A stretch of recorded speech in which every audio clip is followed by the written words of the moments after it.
Dear 11th Standard Business Max students, I am Metro Karnagaran. In exercise number 7.2, find the market value of 62 shares available at rupees 132 having the par value of rupees 100. This is a par value. Actually, ஒரு company முதலீடு பெறுவதற்காக அதாவது கேபிட்டலுக்காக அவங்க கம்பெனிலேருந்து shares விற்பாங்க. யாருனாலும் வாங்கலாம். ஒரு ஷேரோட விலை 100 ரூபான்னு சொல்லிட்டு விற்றுருப்பாங்க. இப்போ நிறைய பேர் வாங்கியிருப்பாங்க ஷேர்ஸ்.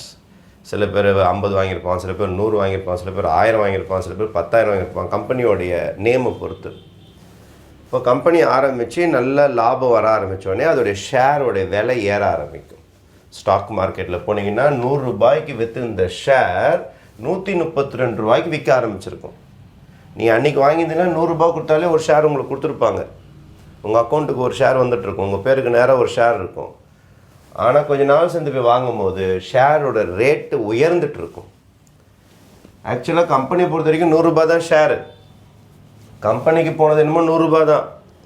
ஆனால் இவங்களால மாற்றி விற்கும் போது அது 132 ரூபாய்க்கு விற்பாங்க, 150 ரூபாய்க்கு விற்பாங்க. ரேட் ஏறிக்கினே போகும். அது பாட்டு ஒரு கம்பெனி நல்லா இருக்குது அப்படின்னா ஷேரோட ரேட்ஸ் ஏறிக்கிட்டே இருக்கும். இதுதான் அதோடைய மார்க்கெட் ப்ரைஸ்ன்னு சொல்லுவாங்க. சந்தையில் விற்கிற விலை 132 ரூபா. அப்போது ஒரு பார்ட்டி இதை வாங்கி வச்சுருக்கிறாரு. அவர்கிட்ட இன்னொரு பார்ட்டி போய் வாங்க போகிறார். ஒரு 62 ஷேர் கிட்ட வாங்குறார். ஆனால் 62 ஷேர் 100 ரூபாய்க்கு தரமாட்டார். ஏன்னா கம்பெனி நல்லா லாபகரமாக போயிருந்ததுனால மார்க்கெட் ப்ரைஸ் 132 ரூபாய்க்கு தரார். அப்போ எவ்வளோ மார்க்கெட் வேல்யூ ஆகும்?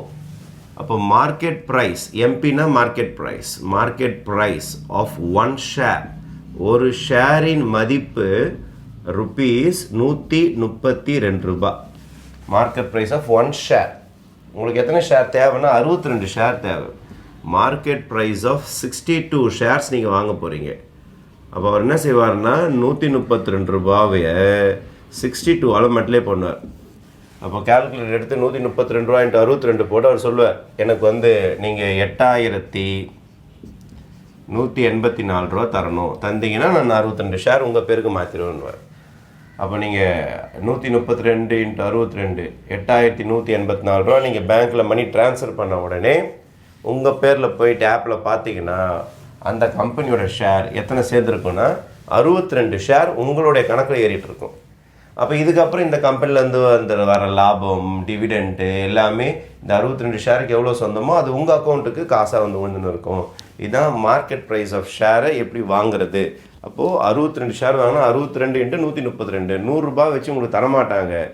லேட்டஸ்ட்டு மார்க்கெட் ரேட் என்னவோ அதுக்கு தகுந்த மாதிரி தான் கொடுப்பாங்க. சில சமயத்தில் குறைவும் வாய்ப்பு இருக்குது.